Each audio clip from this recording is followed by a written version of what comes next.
स्वागत छ हजुरलाई मेरो डे 19 को न्यू मिनी ब्लगमा। अहिले चाहिँ लाग्यो अनि प्रमोद चाहिँ गयो, हामी म आइस रुपेश चाहिँ गएन, आइस रुपेश काममा हुन्छ नि त, अनि म पनि आफ्नै काममा हुन्छु नि त हैन, त्यही भएर हामी गइन। अनि म त आज बेलुका आज चाँडै धेरै बेरसम्म सुत्न पाएँ, मजा आइरहेको थियो। तर के गर्नु, सुतेर के काम, झन् सुत्यो भने झन् धेरै निद्रा लाग्छ भन्ने कुरो मैले आज थाहा पाएँ हैन।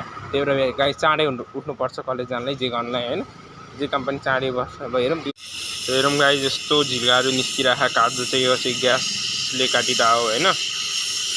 पातलो सानो चाहिँ ग्राइन्डरले पनि काट्न मिल्छ हैन, मात्रै पाइन्छ यो चाहिँ, फेरि अरू केही पाइँदैन। त्यही त, नत्र काठमाडौँ जानुपर्छ, जानुपर्ने हुन्छ।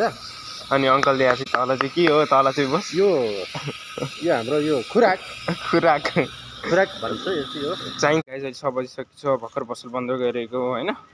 पसल बन्द गरेपछि चाहिँ तरकारी लिन गएँ हैन। भाइ चाहिँ मेरो जिम्मालाई जुत्ता लिएर दियो भनेर कि उसलाई क्रिकेट खेल्नु परेको कि, अनि उसँग जुत्ता छैन, पुरानो जुत्ता छैन भन्दा नि उसको पुरानो जुत्ता च्यात्यो, त्यसो लिएर दियो भनेर त गाइने मसा रिसाइरहेको क्या भाइ।